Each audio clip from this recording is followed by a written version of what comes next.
So this is linked in a way, right? The results of corruption affecting performance of an SOE, an all too familiar story in the South African context. We can cite many, many examples. Think about Tutuga, just the example that Pule Litchweti Jones just gave you now. So let's get reaction then.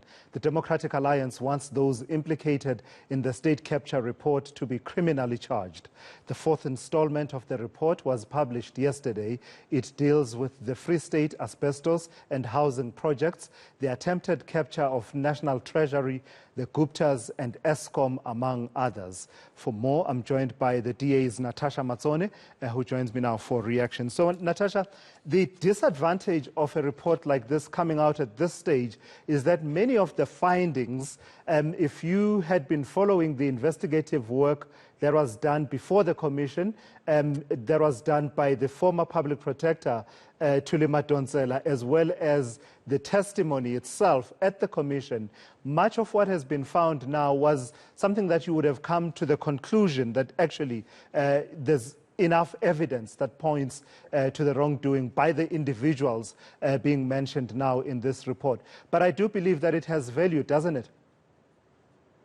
Absolutely, Tulisi's, where I gave evidence at the Zondo Commission. I handed in my own set of evidence, my own report, and my committee also, if you remember, we were Team South Africa in Parliament that did the, I think it was about 7-month-long Eskom inquiry at Parliament, and we handed up that particular report. And not a single finding that we found or any of my evidence was refuted. I was not asked to be cross-examined by anyone who I implicated during the Zondo Commission, and I implicated Brian Molefe, Michelle Coco, the late Dr. Ben Ngubane, and many other people. So this does not come as a surprise. What does come as a surprise is that government has waited so long. And let me tell you why this worries me. We know that there are compounds in Dubai waiting for these criminals to arrive. We know that many transactions took place in Dubai. And what I would like to see happen immediately is that all travel permits for anyone who was implicated in this Chapter 4 that was handed up to the President by Chief Justice now, actually, Judge Zondo, have their passports taken away, have their bank accounts frozen, and that we see criminal action start immediately, because we have been waiting for far too long. You must remember that the initial investigation into Eskom by Parliament started in 2018. We're now in 2022. So it's important, if the President says that he is serious about rooting out corruption, let him show us that he's serious about rooting out corruption. We can see that we've got the courts behind us. The courts have found during what can only be described as one of the most intense investigations done anywhere in the world, quite frankly, by one of the most stand-up individuals in our country. We know what the problem is. We know where the problems lie. So let's see some of that action we've been promised by the President, and let's get these people behind bars. Yeah, and a key step towards what you're saying, the freezing of accounts and the travel permits and passports of the people implicated being, taken away from them, at least temporarily, pending any court action. A key step in that direction, I imagine, would be for the criminal investigation to really take shape. What do you know about whether or not that's taking shape? A few months ago, when I spoke to the NDPP, she was talking about how they were assembling the teams. Shamila Batoy was telling me all those months ago, assembling the teams, recruiting the necessary prosecutors, and getting people from the commission to work with the NPA in boosting and bolstering its capacity to prosecute these matters. There was also that UAE extradition treaty that was finally ratified last year. Has anything moved since those updates that I mentioned? No, nothing's moved that we know of yet. We do know that Shamila Batoy is ready to go.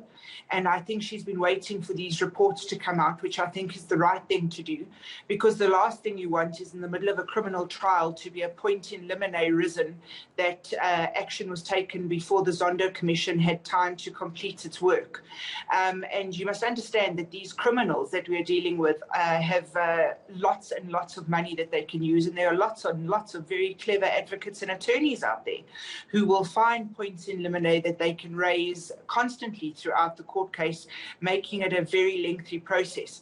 What we need to do is we need to make sure that the NPA dot every I and cross every T.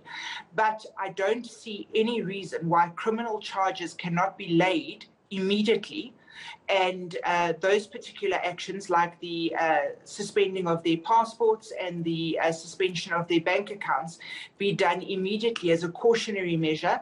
We do have precedents in our country that has been set where it's been done before, and I think that while the NPA gets their ducks in a row, the very first thing they should do is make sure that these people cannot flee the country, because even though that extradition treaty was signed, you still have Interpol that you deal with, and you have other countries' laws and international law that you deal with. And to get someone back from Dubai is not just as easy as calling up local Dubai police and getting them on a plane. It causes a massive international incident, and we don't have time to waste, because we don't know where that money is going to, we don't know where it's being siphoned off to, and we don't know what their plans are. These are people who pulled off let's say almost pulled off one of the biggest heists in the world's history. So we know that they are clever. There's someone like Natasha Mazzone who might be a bad man, but he's certainly not stupid. And these people have been planning this heist for years and years and years. So we have to be one step ahead of them. And this time I think we really have to show our muscle, and we have to insist that the NPA issue those criminal charges immediately. But what about those people who are named in this report? And I think, one of the findings there, Natasha, talks about the character of former President Jacob Zuma and makes adverse findings and saying basically he was a person of weak character that the Guptas identified probably very early on as someone that they could use to work against his own country, the people that he served, as well as, his own government. That is a finding from that report. But also there are other people that are mentioned there. And we keep having the same conversation. People such as Mosebenzi Zwane, who's mentioned, and there's a recommendation on him that relates to the Free State housing project. Des van Rooyen, yes. The list goes on of the names that are mentioned there. What about those people? And given that, for instance, President Ramaphosa says his consolidated, considered response to the various installments of this Zondo Commission report will come closer to June than now. What do we do with these people that are mentioned in the interim? I think we need to sit down with the president as South Africans, and we do that through Parliament. And I think we need to call for a special meeting of all those who were involved in the investigations. So the Department of Minerals and Energy, the Department of Transport, the Department of Public Enterprises, all of those who were on committees that investigated. And I think we need to have a chat to the president, and I think we need to explain to the president the severity of the situation. And I think that once the president realizes that we actually know where compounds were in Dubai, and I hate to say this, but his former safety and security minister, who is now our speaker, should have informed him of that some time ago. I think there needs to be a push now to the president. We have to say to him, you keep promising us action. June is a long way away. And you know what that saying is? A week in politics is a long time. One day for a criminal is enough for them to pull off a heist and go to the Bahamas and open some kind of bank account, and we'll never see billions of dollars again. So we really need to push hard on the president to come through on his promise that he is going to stop corruption. It was his whole SONA speech.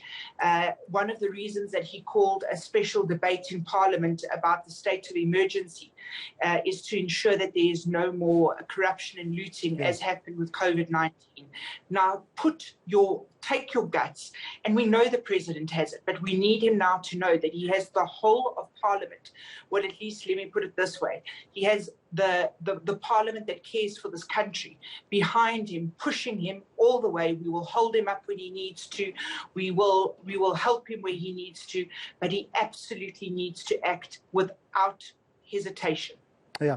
And Natasha, share with us your experience, because it appears to me one of the tactics that you in the opposition have adopted in relation to these matters has been to say that where there's no action and no movement by the designated agencies, you would go to the police station and basically lay charges, sometimes relying on the findings, for instance, that come out from these reports. It appears that that strategy has not taken us forward, has it? I mean, all of it ends up being snarled up in the corridors and the pipeline of the NPA again. Lasizwe, you're absolutely right. I've laid 42 charges, and every single name that you've mentioned, I've laid a charge against that person. And the charges do get investigated, and they land up at the NPA. So I think the Justice Committee needs to call the NPA in and find out what the backlog is.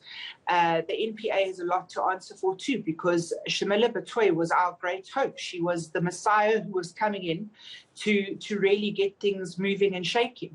We know that we have a public protector who is unsuitable for her job. The Constitutional Court has said as much.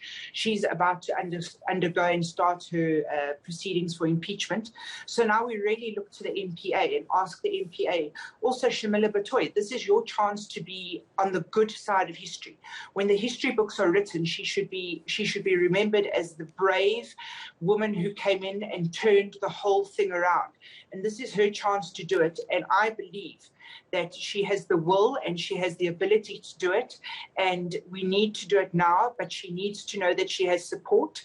And I think that we also need to up security around these individuals, because I don't put it past a single one of these criminals to fake a hijack, fake a suicide, or put what do they call them, the famous Russian poison tea bags in someone's teacup.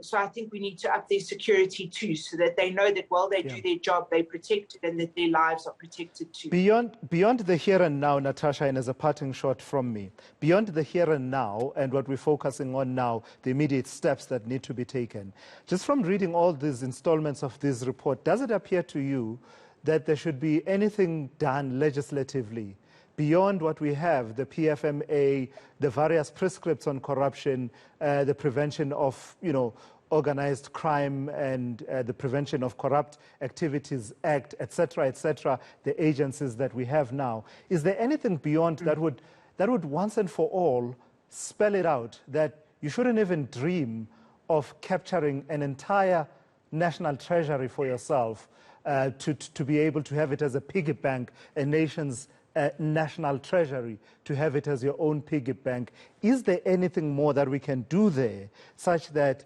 no one can ever dream up of Eskom being their cash cow, dream up schemes such as Denel Asia, for example, that have no foundation in terms of how they were carried out?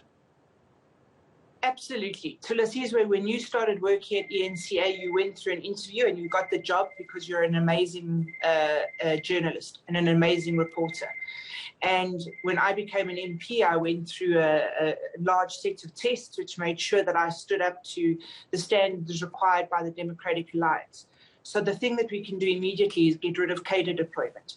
There is a cadre deployment commission, and it's mentioned in the Zondo Commission various times, that appointed these individuals to certain places. You cannot say that these cadres were not also known to be weak and being able to be bought. So what needs to happen immediately is the cadre deployment program of the ANC needs to be done away with, and cadre deployment needs to be made illegal. and we appoint people on merit and not because they belong to a specific party or have an affiliation with a party member. All right, Natasha, thank you. I've got to thank you for your time. That's Natasha Mazzone there, from the Democratic Alliance, giving their perspective in as far as the latest installment of the State Capture Commission of Inquiry.